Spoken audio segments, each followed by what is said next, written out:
2:30 PM ay nag-ready na pala ako ng aking lulutuin. Bali, inuna ko munang hugasan itong mga bigas. Kasi ibababad ko pa muna yan before ko sasaingin. Bali, yung sa pula na una kong hinugasan, ay yung aking sasaingin para sa akin o yun yung aking kanin. Ayaw ko kasing lagyan siya ng mantika. At ito naman yung pangalawang hinugasan ko ay ito yung para sa amo. Nilalagyan kasi yan ng mantika, asin, may smar, cardamom o kung ano-ano pa. Ayaw ko naman kasi nga bala ko na magisa ako ng upo. Ang pangit naman na kapag may mantika at may asin yung kanin mo, diba? Kaya siniperate ko na lang yung para sa akin, para sa amo.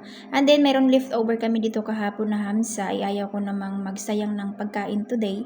Kaya may gagawin ako dyan. Ilin kasi ng amo ko na yun yung aking nire-ready for today, no? Kaya kumuha na lang ako dito ng carrots at patatas. Ang laki pa ng carrots na nakuha ko. May naalala na naman tuloy ako. After that, ay kumuha na naman ako dito sa freezer ng okra. So, alam niyo na ba kung ano yung aking gagawin doon sa hamsa? Ay gagawin natin yang sa luna. Yung sa luna dito sa atin be, sa Pilipinas o sa ating mga Pilipino ay parang laswa or gulay, parang ganun be, parang magkapareho lang sila. Pero nilalagyan lang siya ng tomato paste at mga pampalasa. Dahil nga ice-ice pa yung ating okra dyan, ay ayan, nilagyan ko muna ng kaunting tubig and then i-rest lang po natin yan hanggang sa lumambot or makuha yung kanyang pagka-ice ba. At yan itong ating patatas at carrots ay binalatan ko na at hiniwa. Ito sa ating kaldero, naglagay lang ako ng kaunting olive oil and then ginisa ko lang itong ating mga gulay, yung carrots at saka patatas. Una kong ginisa yan kasi hilaw po yan, medyo matigas, kailangan pang lagain yan o palambutin. Yung ating manok mga be, o yung sa hamsa natin na leftover, ay tawag nito, naluto na, baka magkadurog-durog yung manok mo, masobrahan sa luto.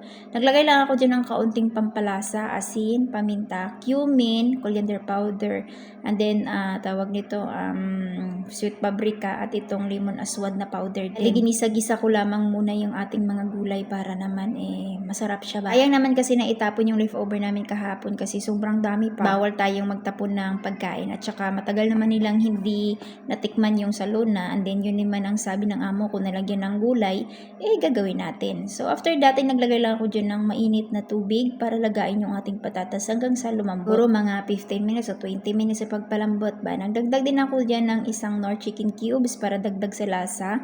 After, ito naman yung sa aking pagkain. So ito yung ating sardinas at yung nabili ko nung nakaraan na upo. Wala lang, nagkikrave na naman ako ng gulay kaya binalitan ko na lang yung upo, and then syempre ito yung ating lulutuin. Medyo bata pa yung ating upo dyan pero tinanggalan ko pa rin siya ng yung parang sa gitna. Pwede naman hindi ko siya tatanggalan kasi nga linghod pa siya ba or kumbaga pa bata pa, pero wala lang, gusto ko lang tanggalan. Yun yung nasanayan ko kahit lang sa Pilipinas talaga tinatanggalan ko talaga yan kapag naggugulay ako ng upo. Masarap kasi yan, isa din yan sa pinaka-favorite ko na lalo pat sardinas. Matapos ko na nga ihanda lahat ng mga gulay at matigas pa yung patatas na akin nilalaga, ay dito muna ako sa labas ng aming bahay.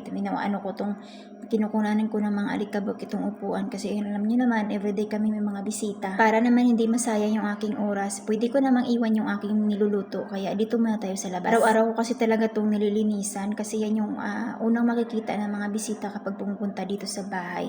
At syempre, hindi ko kinakalimutan itong harap ng aming bahay.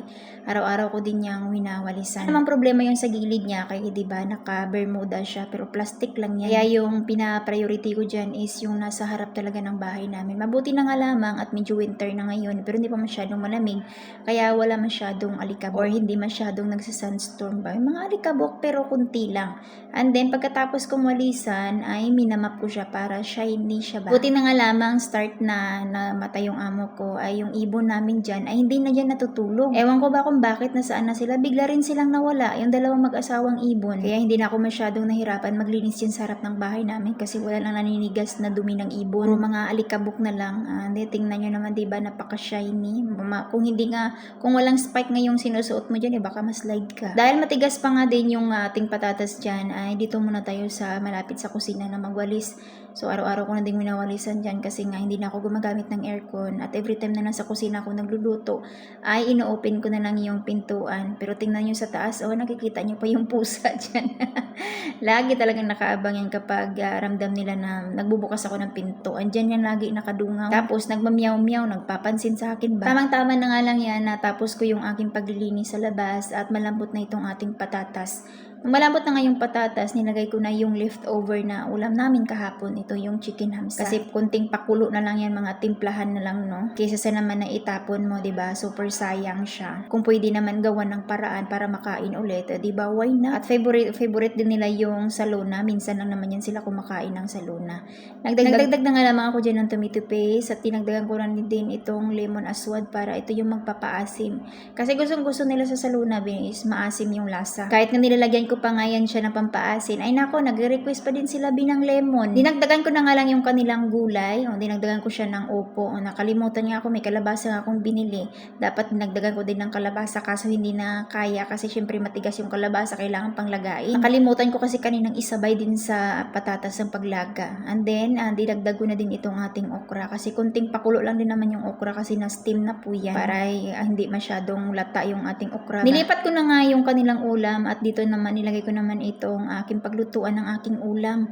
So naglagay lang ako ng olive oil, nagisa ng sibuyas at itong ating bawang. Hindi na ako naglagay ng kamatis kasi medyo maasim naman yung sardinas, no? After that, nilagay ko na itong ating sardinas. Igigisa natin siya kasama ng sibuyas at bawang pero huwag masyadong tagalan kasi ayaw ng amo ko na super amoy talaga yung bawang. Ewan ko, allergy sila dyan. Hindi ko na nga masyadong ginisa yung sardinas kasi medyo nangangamoy yan na at ayaw naman ng amo ko ng amoy ng isda. Kaya nilunod ko na itong ating opo. Naglagay na ako dyan ng asin at syempre itong ating pampalasa na magic sarap. Ay syempre, pagkain ko talaga na yung ako talaga yung kakain ay nilalagyan ko ng magic sarap. Yung sa kanila hindi kasi sila sanay kahit sa Knorr Cubes, hindi sila masyadong sanay. Kaya ayan, spices na yung nilalagay ko. May natira pang sabaw-sabaw sa lata ng sardinas kaya natin siya ng tubig. Pero mainit na tubig yung ginamit ko tapos lata, ay di isang kainit. Pero kunting tubig lang yung nilagay ko kasi yung opo ko sa puya siyang nagsasabaw. Hiniram ko na muna yung takip sa kabila kasi yan yung magkasya dyan sa paglutuan ko kasi walang takip yan para mabilis maluto yung aking opo dyan. At this is na mga mino, ay luto na yung ating opo. And then naglagdag na din ako dyan ng green sili, hindi para magiging maanghang kundi dagdag bango lang yan. Hindi naman ako kumakain ng sili, pampabango lang yan. And then ito na yung kanilang saluna is luto na. Iinitin ko na lang yan mamaya kapag kakain na sila. So luto na yan. At ito naman ito naman yung aking kanin, so plain na rice lang, walang halo. At ito naman yung sa kanila, mamaya ako pa sasaingin yan. Kasi alas 3 pa naman, mga 4:30 ko yan saingin.